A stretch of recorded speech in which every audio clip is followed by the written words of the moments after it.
हो गया। Again students, लगभग इस लेक्चर में मैं इस चैप्टर के आर्टिकल्स को सभी को फिनिश करने के मूड में हूँ। Students, significant figure and error in measurements, ये हमारे दो मेन स्पेसिफिक टॉपिक रहे हैं। एरर जो है बड़ा इम्पोर्टेंट है, प्रैक्टिकल हम जो करेंगे उसके लिए भी, और वैसे भी एरर से एक क्वेश्चन हर कंपटीशन में आता है। बच्चों, ये केमिस्ट्री में भी है सिग्निफिकेंट फिगर, मैंने विद एग्जाम्पल डिस्कस किया है। सिग्निफिकेंट फिगर, द फिगर और digits that are known with certainty plus one that is uncertain. इसका मतलब है कि अगर कोई भी जो हमारे पास डिजिट है उसकी अपनी जो इंपॉर्टेंस है वो किस जगह के ऊपर सर्टेन है और किस जगह पे अनसर्टेन है। इट मीन्स, देखिए इसका आप एग्जांपल ऐसा भी ले सकते हैं, कुछ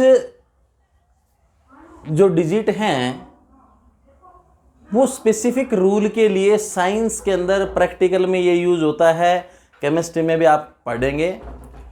जैसे कहता है, larger the number of significant obtained in measurement greater is the accuracy and vice versa. इसका उल्टा भी प्रूव है। बच्चों, फर्स्ट अगर हम रूल देखें, कुछ इसके रूल हैं, 7-8 रूल हैं, उनके अनुसार देखिए सारा लगभग सा क्लियर हो जाएगा। कुछ ये चीजें थोड़ी सी कंट्रोवर्शियल सी टाइप आपको लगेंगी, परंतु वो हम साइंस के अंदर मान लेते हैं। All the non zero digits are significant figure. सभी नॉन जीरो डिजिट्स जो हैं वो सिग्निफिकेंट फिगर होती हैं। 1984 1984, जिसका मतलब है 4 सिग्निफिकेंट डिजिट हैं, 4 सिग्निफिकेंट फिगर हैं इसमें। स्टूडेंट्स, सेकेंड रूल है, all zeros between 2 non zero digits are significant. यानी 2 नॉन जीरो के बीच में जो जीरो आएंगी वो भी सिग्निफिकेंट डिजिट हैं। जैसे 10806 यानी 10,806 में टोटल सिग्निफिकेंट डिजिट क्या हुई? 5। इसका मतलब ये 2 जो जीरो है ये भी इसके अंदर इंक्लूड होंगी। Again, all zeros of the left of first non zero digits are not significant. देखिए यहां पर ये जो 00108, इसके अंदर ये जो 2 जीरो जो है लेफ्ट साइड में, ये सिग्निफिकेंट डिजिट में काउंट नहीं होंगी, तो इसका सिग्निफिकेंट फिगर हुआ 3। If the number is less than 1, एक से कम हो, इसका मतलब डेसिमल में, zeros on the right side of decimal points but to the left of decimal are not significant figure। बच्चों, ये कहता है कि डेसिमल से राइट साइड में, परंतु नॉन जीरो डिजिट से लेफ्ट साइड के जो जीरो हैं वो भी सिग्निफिकेंट डिजिट नहीं होते। जैसे हमने इसमें ले लिया 0.00208, इसका मतलब यही 3 जो हैं वो सिग्निफिकेंट डिजिट हैं। बच्चों, the trailing zero in number with decimal points are significant figure.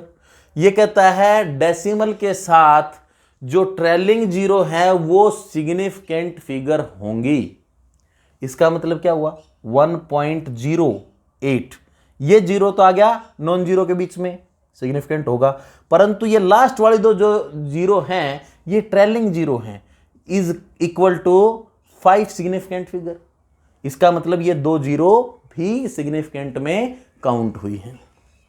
Students, trailing zero in number without decimal, ध्यान रखिए ये नो का मतलब नंबर है यहां पे, without decimal points are not significant.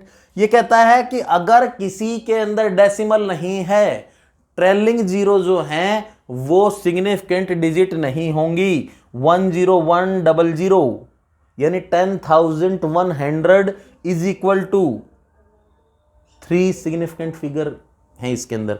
बच्चों ये जो ट्रेलिंग जीरो हैं ये नॉन सिग्निफिकेंट होंगी।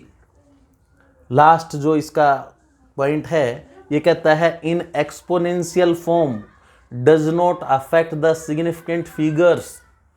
ठीक है, सिग्निफिकेंट फिगर के नंबर में जो एक्सपोनेंशियल फॉर्म है वो कोई इफेक्ट नहीं डालता। 12.3 into 10⁻² is equal to 1230 is equal to 1.23 into 10⁻³ is equal to 3 significant digit. ये 3 ही सिग्निफिकेंट डिजिट रहेंगी। अगेन बच्चों एक टॉपिक हमारे पास आता है राउंडिंग ऑफ। इसके अंदर बड़ा एक ध्यान रखिए, ये बहुत 3 बातें हैं और अच्छी भी हैं, ये कई बार हम इग्नोर कर देते हैं, परंतु ये अब +1 +2 के अंदर इग्नोर नहीं करनी है, इनको ध्यान में रखिए। खासकर कंपटीशन में, कंपटीशन के अंदर रिजल्ट्स जो हैं बड़े एक्यूरेट आते हैं, उनको भी ध्यान में रख के ये चीज़ें आपको लर्न करनी हैं। Digits rounding off more than 5 preceding digits increase 1 6.87 nearly equal to 6.9 हम कर देंगे, क्योंकि 5 से ऊपर जो एक होगा उसको हम एक आगे बढ़ाकर लिख देते हैं। बच्चों second rule, digits rounding off less than 5 preceding no effect on the digits. 3.94 is equal to 3.9, कोई इफेक्ट नहीं होगा। थर्ड पॉइंट, सबसे ध्यान देने वाली बात यहां है, if the digits to be rounding off in is 5 then preceding digits is increased by 1 if it is odd. ध्यान रखें, ये कहता है कि यदि डिजिट्स के अंदर राउंडिंग ऑफ में 5 से ज्यादा हो और डिजिट 5 हो, 5 is 5, then preceding digits increased by 1 if it is odd. अगर ये ओड है तो एक आगे हम बढ़ा देंगे, जैसा कि एग्जाम्पल है 14.35 नियरली इक्वल टू 14.4 हम लिख सकते हैं। बच्चों इससे आगे का, and is left unchanged if it is even. अगर ये इवन है तो कोई चेंज नहीं होगा, जैसे 14.45 नियरली इक्वल टू 14.4। ये बात बहुत ध्यान देने की है, इन दोनों चीज़ों को ज़रूर ध्यान में रखें राउंडिंग ऑफ में। बच्चों आगे हमारा जो टॉपिक है वो है एरर। एरर क्या है? What do you mean by error? बच्चों एरर का मतलब होता है किसी चीज़ के अंदर जो एक्चुअल है उसमें और जो मेजर्ड वैल्यू है उसके अंदर अंतर आना, उसको आप एरर कह देते हैं। Error difference between true value and measured value. Error 3 प्रकार के होते हैं mainly, systematic error, random error और ग्रॉस एरर। बच्चों सिस्टमेटिक एरर की भी 3 टाइपें होती हैं, इंस्ट्रूमेंटल एरर, इन्वायरमेंटल एरर और observational error.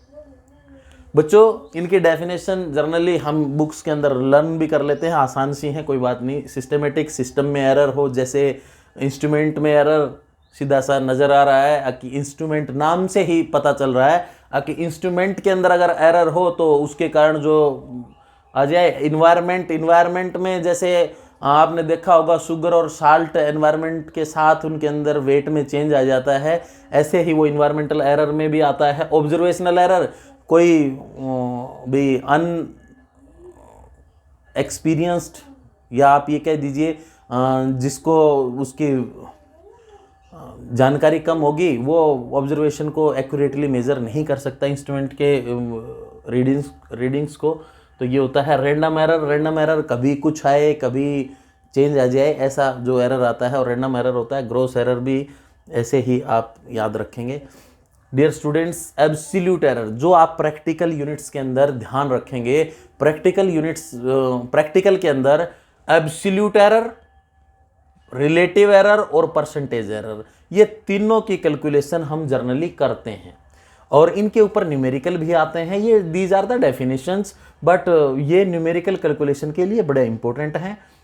Absolute error difference between true value and individual measured value of quantity.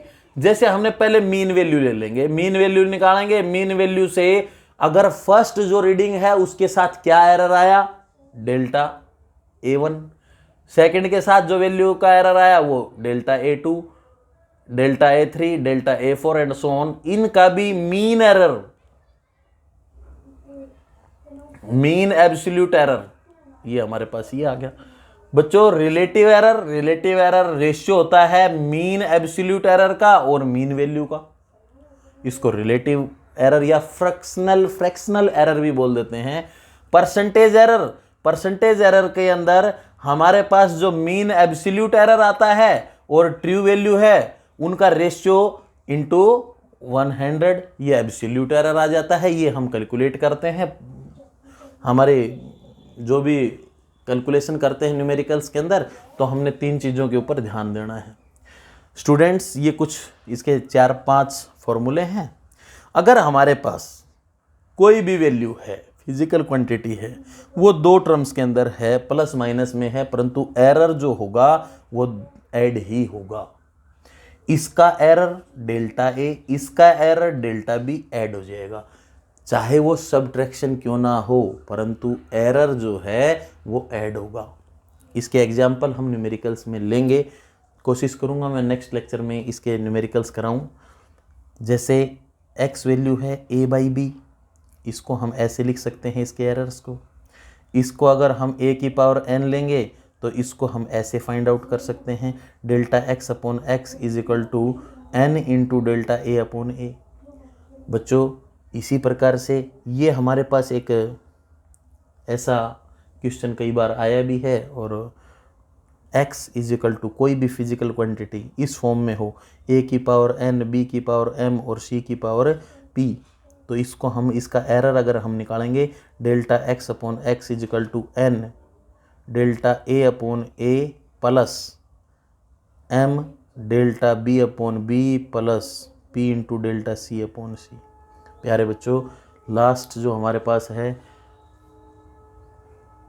x is equal to log exponential natural log है a, delta x upon x is equal to 1/x into delta a, error in this base e है इसका value, delta a upon. Thanks, solve some example and numerical exercise question. Thank you.